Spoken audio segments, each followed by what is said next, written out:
اعوذ باللہ من الشیطان الرجیم بسم اللہ الرحمن الرحیم لیس علی الذین آمنوا وعملوا الصالحات جناح فیما طعموا اذا ما اتقوا وآمنوا وعملوا الصالحات ثم اتقوا وآمنوا ثم اتقوا وأحسنوا واللہ یحب المحسنین صدق اللہ العظیم۔ لیسا نہیں ہے علی الذین آمنوا ان لوگوں پر جو ایمان لائے وعملوا الصالحات اور انہوں نے نیک کام کیے جناح فیما طعموا اس میں جو کھایا انہوں نے کچھ گناہ اذا ما اتقوا جب کہ وہ ڈرے وآمنوا اور ایمان لائے وعملوا الصالحات اور انہوں نے نیک کام کیے ثم اتقوا وآمنوا پھر وہ ڈرے اور ایمان لائے ثم اتقوا واحسنوا پھر وہ ڈرے اور عمدہ کام کیے انہوں نے واللہ یحب المحسنین اور اللہ تعالیٰ نیکوکاروں کو پسند کرتے ہیں۔ یہ آیت ایک سوال مقدر کا جواب ہے۔ ہوا یہ کہ بہت سے صحابہ شراب حرام ہونے سے پہلے وفات پا گئے، پھر جب فتح مکہ کے وقت شراب کی حرمت نازل ہو گئی تو صحابہ نے عرض کیا کہ جو لوگ حرمت شراب سے پہلے شراب حرام ہونے سے پہلے وفات پا گئے وہ تو شراب پیتے تھے، ان کا کیا حال ہوگا؟ تو یہ آیت نازل ہوئی اور جواب دیا کہ جب شراب حلال تھی اس وقت اس کے پینے کا کوئی گناہ نہیں تھا۔ تو جواب تو بس اتنا ہی ہے، مگر قرآن پڑھنے والے کو اس آیت میں تکرار محسوس ہوتا ہے، اور جو متجددین ہیں، نام بھی بڑا مشکل ہے، متجددین یعنی جو نئے نئے قرآن کی تفسیر شروع کرنے لگے ہیں، وہ لوگ یہ کہتے ہیں، اس آیت سے یہ ثابت کرنے کی کوشش کرتے ہیں کہ دین میں اصل اہمیت عمل کی ہے، کھانے پینے پہننے اوڑھنے اور وضع قطع کی کوئی اہمیت نہیں ہے، اس کی کوئی پابندی نہیں ہے۔ ان کا قول مشہور ہے کہ در عمل کوش و ہر چہ خواہی پوش، کہ بس عمل کرتے چلے جاؤ اور کچھ بھی پہنو اور کچھ بھی کرتے رہو،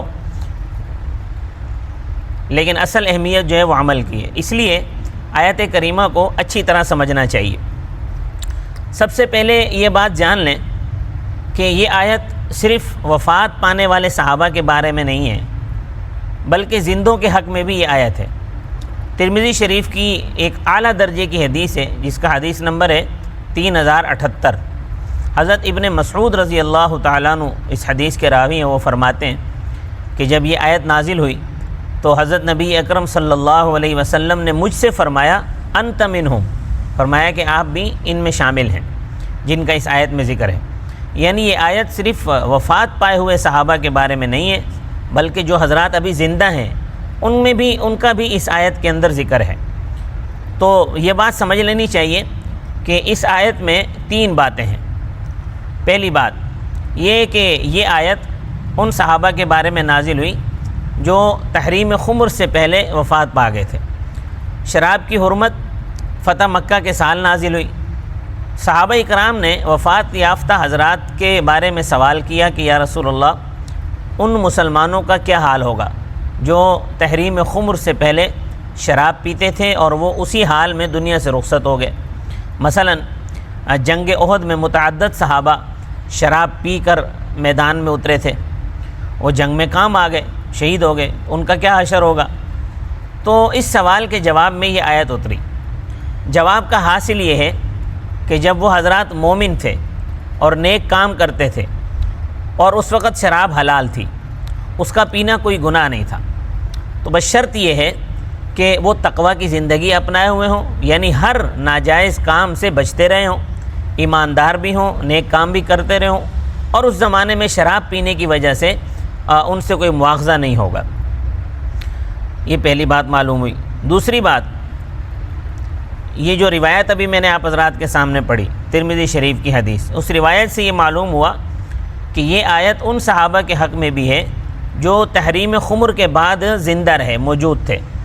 ان کے بارے میں فرمایا گیا کہ اگر وہ اللہ تعالیٰ سے ڈریں اور شراب نہ پئیں اور ایماندار رہیں، یعنی ایمان کے تقاضے پورے کریں اور نیک کام کریں، تو وہ بھی کامیاب ہوں گے۔ تیسری بات،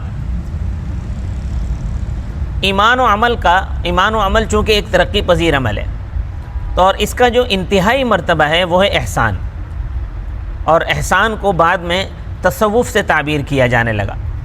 تو زندہ رہنے والے حضرات کو چاہیے کہ وہ اپنی ایمانی حالت میں اور نیک کاموں میں برابر ترقی کرتے چلے جائیں، برابر ترقی کرتے رہیں یہاں تک کہ مرتبہ احسان تک پہنچیں۔ تو جو لوگ مرتبہ احسان تک پہنچ جاتے ہیں، اللہ ایسے لوگوں سے محبت رکھتے ہیں، اس لیے وہ اللہ کے محبوب بندے بننے کی اپنی کوششیں جاری رکھیں۔ تیسرا یہ مطلب ہے، یعنی تیسری اس کی میں تفصیل آپ کو بتاتا ہوں۔ تو آیت میں اذا متقوا وآمنوا وعملوا الصالحات، یہاں تک پہلی بات ہے، یعنی وہ صحابہ جو تحریم خمر سے پہلے وفات پا گئے یا شہید ہو گئے، یہاں تک جو ہے ان صحابہ کا تذکرہ ہے۔ ثم اتقوا وآمنوا، اس میں دوسری بات ہے۔ دوسری بات کیا ہے کہ جو صحابہ زندہ ہیں وہ اگر شراب کی حرمت نازل ہونے کے بعد اب شراب کو ہاتھ نہ لگائیں اور ایمان اور اعمال صالحہ کرتے رہیں، اس کا تذکرہ ہے۔ اور ثم اتقوا واحسنوا واللہ یحب المحسنین، اس میں تیسری بات ہے۔ تو بس یہ بات واضح ہو گئی کہ آیت میں کوئی تکرار نہیں ہے۔ یہ جو آزاد فکر لوگ ہیں، فکری لوگ، متجددین، ان لوگوں کا استدلال بھی صحیح نہیں ہے، کیونکہ آیت کا مطلب یہ ہے کہ ہر زمانے میں ہر حال میں جو چیزیں حرام ہیں ان سے بچنا ضروری ہے، یہی تقوی اور پرہیزگاری ہے۔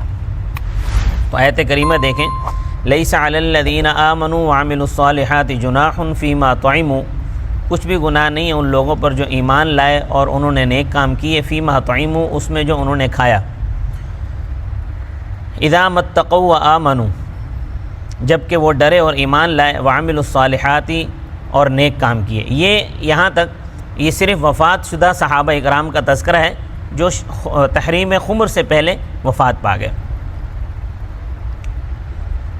ثم اتقوا وآمنوا، پھر وہ ڈرے اور ایمان لائے، یعنی دوسرے جو تحریم خمر کے بعد زندہ رہے، شراب حرام ہونے کے بعد انہوں نے پھر شراب نہیں پی، دوسرا بھی کوئی ناجائز کام نہیں کیا، تو انہوں نے بھی حرمت سے پہلے جو شراب پی تھی اس میں کوئی گناہ نہیں ہے۔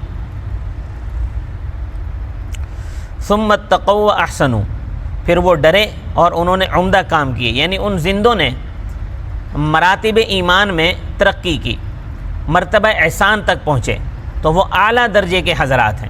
واللہ یحب المحسنین، اور اللہ تعالیٰ نیکوکاروں کو پسند کرتے ہیں۔ دیکھیں قرآن کریم میں احسان کا جو لفظ آتا ہے وہ بہت ساری جگہوں پر آیا ہے۔ اس کا مطلب زہد، تصوف، تزکیہ باطن وغیرہ، مراتب کمال، ان تمام کی جگہ پر لفظ احسان کو قرآن استعمال کرتا ہے۔ تو قرآن کریم کی اصطلاح میں احسان کہا جاتا ہے تزکیہ باطن کو، تصوف کو، زہد کو، ان سب چیزوں کو احسان کہا جاتا ہے۔ اللہ تبارک و تعالی ہمیں بھی دین کے مراتب میں اور اعمال صالحہ میں ترقی نصیب فرمائے۔ صدق اللہ العظیم۔